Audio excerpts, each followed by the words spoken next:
Terima kasih, Anda telah berkunjung di kanal video ini. Untuk menghindari salah paham, silahkan simak sampai selesai. Sebagai organisasi keagamaan terbesar yang berada di bawah kepemimpinan Kiai Ulama, NU berusaha mempertahankan tradisi keagamaan yang berkembang di tengah masyarakat dengan mengakomodir seluruh tradisi masyarakat tanpa mengurangi akselerasi nilai-nilai universal Islam. Di awal berdirinya, NU hanya memperjuangkan kepentingan keagamaan tradisionalis yang dianut oleh sebagian besar masyarakat Indonesia dengan memegang teguh salah satu mazhab 4 dan mengerjakan apa saja yang menjadi kemaslahatan bangsa. Dasar berdirinya Nahdlatul Ulama tentu tak lepas dari aksi kultural untuk bangsa sebagai strategi akulturasi dengan budaya masyarakat lokal dalam memperkenalkan Islam. Maka dari itu, berbagai aktivitas yang mencerminkan dinamika berpikir kaum muda, serta usaha membela keprihatinan keagamaan di tengah-tengah masyarakat, adalah cara Nahdlatul Ulama dalam berkhidmat kepada bangsa dan negara. Kembalinya NU pada tujuan awal berdiri, atau kembali ke Hita 1926, tentunya diilhami oleh berbagai peristiwa selama 1 abad perjalanan Nahdlatul Ulama. Pada Muktamar 1984 di Situbondo, ide kembali ke Hita 1926 banyak dimotori oleh tokoh-tokoh muda NU seperti Abdurrahman Wahid yang ingin menampilkan NU sebagai organisasi keagamaan tradisional kritis, mengembangkan kegiatan-kegiatan keagamaan, pendidikan, ekonomi dan sosial. Gagasan organisasi keagamaan tradisional kritis, perjuangan NU tak lagi seutuhnya mencerminkan sebuah organisasi besar, kokoh, terorganisir, seperti yang kita saksikan hari ini. Organisasi NU kini tak lebih hanya sekedar terlihat besar di balik figur tokoh pendirinya yang besar, bukan pada gerakan-gerakan misi besar yang diimpikan tokoh-tokoh pendirinya terdahulu. Kerapuhan atas klaim sebagai masyarakat NU pada gerakan masyarakat bawah tak pernah menjadi perhatian para tokoh NU untuk mengikat kuat untuk menjadi bagian dari NU. Sehingga gerakan masyarakat bawah tak merasa memiliki ikatan apapun sebagai bagian dari organisasi NU. Hal ini tercermin dengan apa yang terjadi ketika ulama muda Nahdlatul Ulama atas keprihatinannya berjuang mati-matian mempertahankan eksistensi dan kiprah ulama-ulama NU, menjaga marwah NU, membersihkan sampah-sampah yang menghalangi cita-cita NU, justru dipersekusi oleh tokoh-tokoh NU sendiri yang saling berseberangan, beropini tak jelas arah tujuannya. Kiai Haji Imaduddin Usman Al-Bantani, ulama muda NU dari Banten dengan gigihnya, berusaha keras mempertahankan aksi kultural untuk bangsa, berjuang memperbaiki keadaan umat yang nyata-nyata telah banyak terperosok dalam jurang kesesatan oleh doktrin-doktrin sesat, manusia-manusia yang mengaku paling suci di antara manusia lainnya.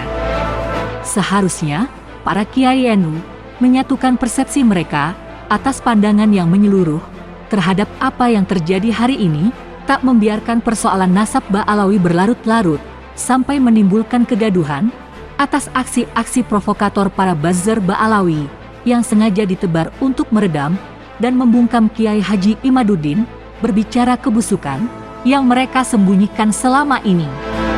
Nahdlatul Ulama, bila masih menginginkan organisasi ini menjadi besar dan eksis, haruslah segera berbenah diri dari dalam, menyatukan persepsi mengenai visi dan misi, menggelar bahsul masail terkait dengan pemuatan organisasi, sehingga tak hanya terlihat seperti macan ompong yang meraung-raung di balik kayu besar, tak berani keluar memangsa apa yang seharusnya menjadi mangsanya.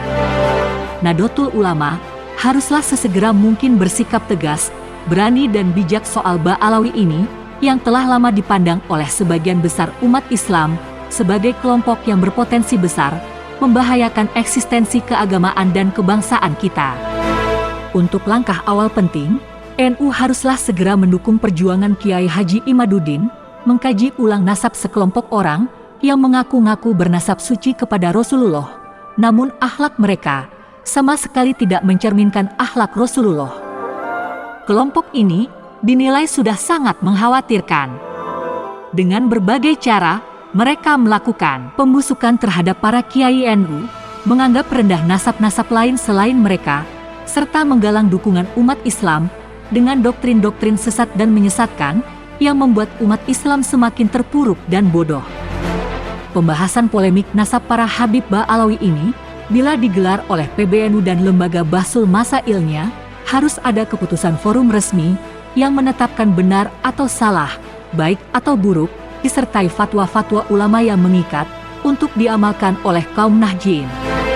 Sehingga diharapkan ke depan, tidak ada lagi doktrin-doktrin sesat, tidak ada lagi pengkultusan terhadap seseorang yang tidak jelas, dan tidak ada lagi sekelompok manusia yang merasa dirinya lebih mulia, lebih unggul dari yang lainnya. Dengan demikian, seluruh kiai dan tokoh-tokoh, serta warga NU, memiliki pegangan yang jelas dan pasti atas kontroversi nasab Habib Ba'alawi yang semakin semrawut, melebar kemana-mana tak tentu arah. Dari Bahsul Masail itu diharapkan, apapun hasil yang digelar oleh PBNU, akan menjadi pegangan bagi seluruh kiai NU, seluruh kader NU, seluruh anggota NU di Indonesia untuk bersikap. Seperti bagaimana menyikapi nasab para habaib, menyikapi perilaku mereka, bagaimana kita bergaul, bermasyarakat, bersosialisasi bersama mereka para habaib. Dari itu, Bahsul Masail ini sangat penting dan perlu untuk segera diwujudkan. Melihat semakin banyak tokoh-tokoh NU yang berkomentar atas polemik nasab Ba'alawi, tetapi mereka terkesan sama sekali tidak memahami konteks persoalan sebenarnya. Ini adalah gambar nyata bahwa NU bukanlah organisasi kokoh dan kuat seperti yang dipersepsikan selama ini. NU hanyalah macan ompong tua yang suka meraung-raung, tak berdaya memangsa. Banyaknya tokoh-tokoh NU yang tak mampu membaca kondisi umat, jangankan memahami masalah umat, memahami diri sendiri saja tidak mampu. Bagaimana NU bisa menjaga umat, memberikan pengayoman kepada umat? Bukannya menyelesaikan masalah, tetapi malah memperuncing masalah. Kalaulah tidak paham masalah, harusnya diam, tidak usah berkomentar, serahkan saja pada yang lainnya yang akan menyelesaikan masalah. Beberapa hari lalu, ada Rai Suriah PCNU Kabupaten Kendal, Jawa Tengah, pada sebuah forum terkait polemik nasab Ba'alawi. Dia berbicara tentang keabsahan Ba'alawi dan memberikan dukungan para habaib yang selama ini nasab mereka dipersoalkan keabsahannya. Sebagai anggota pengurus NU, hal ini tidak etis dan keluar dari kepantasan yang tidak mencerminkan kesolidan organisasi NU. Dia mengatakan sesuatu yang fatal terkait Habib Utsman bin Yahya dan Kiai Hasyim Asy'ari. Tokoh NU Kendal ini dengan jelas telah menunjukkan pembelaan kepada Habib Utsman bin Yahya dengan mensejajarkan dan membandingkan pendapat dan fatwanya dengan Mbah Hasyim Asy'ari. Padahal, masa hidup kedua tokoh itu berbeda jauh. Dia mengatakan bahwa Kiai Hasyim Asy'ari membiarkan fatwa Habib Utsman bin Yahya ketika Habib Utsman bin Yahya tidak sepakat atau menolak perang Sabil atau perang jihad antara Kiai Banten yang melawan Belanda, ditolak dan ditentang oleh Habib Utsman bin Yahya. Sebuah fatwa Utsman bin Yahya bahwa pergolakan Kiai Banten dan Belanda adalah jihad yang batil. Sementara, Kiai Hasyim Asy'ari saat itu masih berusia sekitar 20 tahun dan masih menjadi santri yang baru mau berangkat ke Tanah Suci Mekah, belum mampu menanggapi fatwa dan belum terjun dalam pergerakan politik di tanah air. Seharusnya, fatwa Habib Utsman bin Yahya itu dilawan dengan argumentasi ulama Nusantara lain untuk melawan pendapat yang berbeda, seperti Kiai Nawawi Al-Bantani atau Syekh Abdul Karim Al-Bantani yang semasa dengan Utsman bin Yahya. Sementara, Kiai Abdul Karim Al-Bantani jelas ketika itu melakukan perlawanan keras terhadap Belanda bersama seluruh murid-muridnya Tarekat Qadiriyah, yang kemudian meledaklah Perang Sabil pada tahun 1888 yang populer disebut dengan Geger Cilegon, Perang Cilegon Banten, sebagaimana Mbah Hasyim Asy'ari menggelorakan resolusi jihad NU pada 22 Oktober 1945, saat wafatnya Habib Utsman bin Yahya. Belum selesai persoalan PCNU Kendal, lagi-lagi Kiai NU mencoreng dan merendahkan kebesaran organisasi NU. Dialah Gus Kautsar, pelosok Kediri, Jawa Timur. Dalam menanggapi kasus nasab Ba'alawi, benar-benar jauh dari kata bijak. Persis sama seperti buzzer-buzzer Habib Ba'alawi, hanya menuduh dan berbicara, keluar dari konteks persoalan yang sesungguhnya. Dia mengatakan, ada orang di Indonesia yang hari ini tidak percaya bahwa Nabi punya keturunan. Sungguh benar-benar aneh bila mendengar komentar orang yang dianggap Kiai muda NU. Padahal apa yang disampaikan Kiai Haji Imaduddin itu sangat jelas dan sangat mudah dipahami. Entah apa yang terjadi dengan orang-orang NU, seakan-akan mereka terkontaminasi dan termakan doktrin-doktrin sesat Ba'alawi.